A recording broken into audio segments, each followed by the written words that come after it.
I must have been about 12 or 13 when I first heard of the Yellow Peril. Our teacher told us of an Austrian emperor who dreamed a nightmare of Asiatic hordes closing in on Europe. The wily, inscrutable Oriental.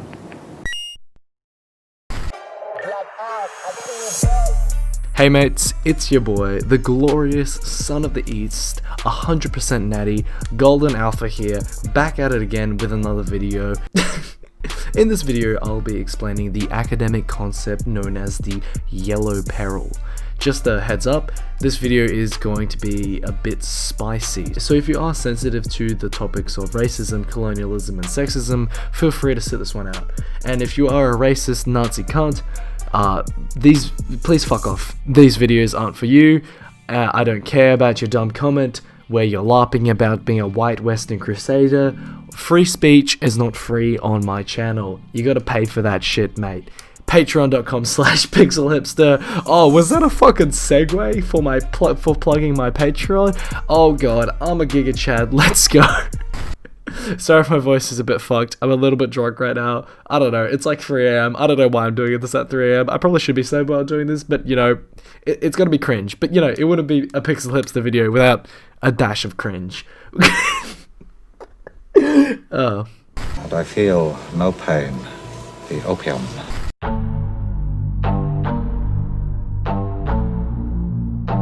If you pay attention to the news, the topic of immigration has probably come up at one point or another. The overwhelming discourse on this topic is in good faith. Different perspectives on the best ways to raise GDP and rejuvenate the labor force. However, there are times when those opposing immigration argue that more immigrants will take away jobs and increase crime or rape all the white women. Most arguments in that sort of vein stem from emotional and irrational places. But let's be real here, one thing is not new. There is a long history of anti-immigrant rhetoric in the Western world that dates back centuries, including a particularly disheartening theory referred to as the Yellow Peril. So, what is the Yellow Peril? The Yellow Peril, also known as the Yellow Terror and the Yellow Spectre in academic spaces, is a color metaphor that represents the people of East Asia as an existential danger to the Western world. The Yellow Peril shares a lot of similarities to the modern conception of anti-Semitism. Coined in the late 19th century by Russian sociologist Jacques Vonnegutser in his essay Le Peril, excuse my French, Le Peril, I don't know, I know I pronounced that incredibly wrong, but whatever. It wasn't even close. If you're French, please correct me, I'm sorry.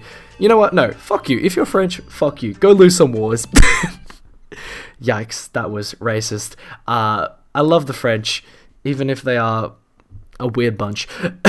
This racial construct emerged in response to the rising fears of Asian immigration into Western countries. In my previous video on Orientalism, I touched upon the existential threat that Asia represents through the Orientalist framework. For those who didn't watch that video, Orientalism is the dichotomy of fear and exoticism. The Yellow Peril is an extension of Orientalism in academic thought, specifically explaining and giving name to the fear aspect of the Orientalist dichotomy. According to the theory of the Yellow Peril, Asian people were uncivilized, of lower intelligence, and dangerous, all of which posed a serious threat to supposedly the more civilized white nations of the West.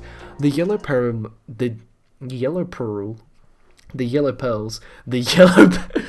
Peril manifests itself differently in different Western countries. In Europe, the Yellow Peril is mostly associated with national security. In histories long gone, places like Russia and Kazakhstan being at the whims of Mongol hordes. Genghis and the boys doing a lot of raping and pillaging. Not gonna lie, rape is a bit cringe. Pixel Hipster 2021. Rape is a bit cringe. Don't do it, boys. Male feminist of the year. Let's go.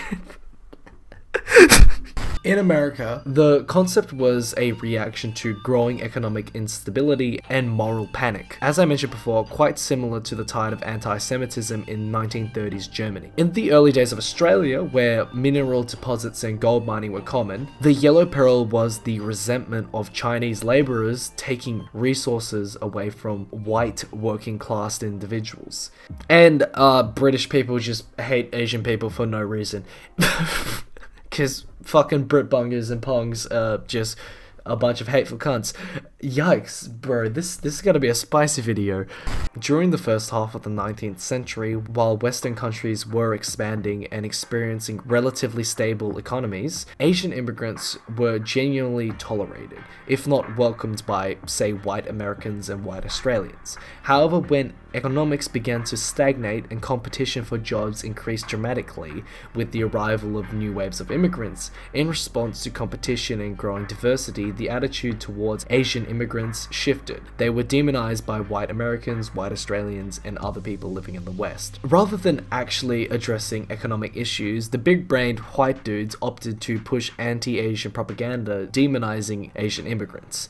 This manifested itself in many different ways. America's Chinese Exclusion Act in 1882, Australia's White Australian Policy in 1901, and the British Alien Act of 1905.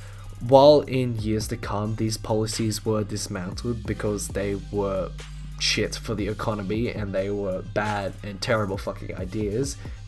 Mass immigration is a net positive for the economy. Fucking read a textbook. And just having a white population doesn't make your GDP go higher, you fucking brainlets. But anyway, I'm getting tangent aside. The Yellow Peril did reappear its ugly head in the years following. Notably in the 1930s with the advent of World War II and Japan attacking Pearl Harbor in 1941. And most recently, the Yellow Peril has manifested in people's reaction to COVID-19. Let's say China.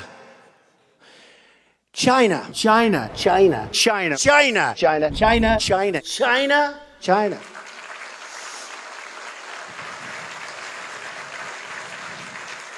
You go over to China. China. China. China. China. China. China.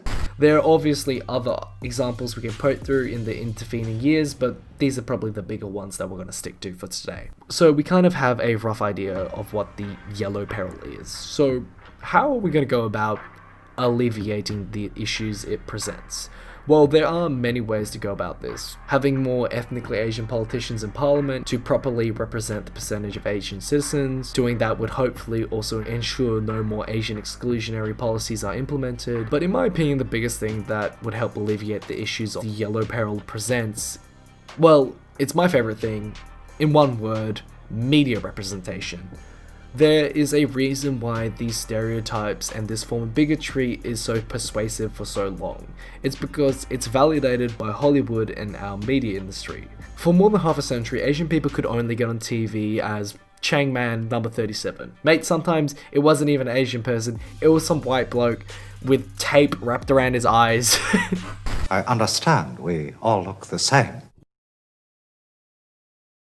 It's slightly better nowadays with the introduction of things like anime and K-pop into the mainstream, and even some Hollywood endeavors trying to capitalize on the Asian identity. It's far from perfect, but we're getting there. In conclusion, the Yellow Peril is kinda trash, racism is morally wrong, and you know what really rubs me the wrong way about the Yellow Peril? Yes, it is racist, but the most insidious thing about the Yellow Peril is it's kind of lame. If you're demonizing an entire group, an entire continent, an entire culture on these really nonsense made up stereotypes and just weird shit, you're willingly cutting yourself off from a lot of cool people and a lot of cool culture and a lot of cool fun experiences. And if that's you, let me just say, it's kind of sad.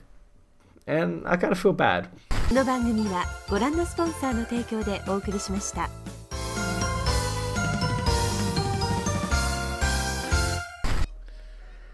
So yeah, PogChamp,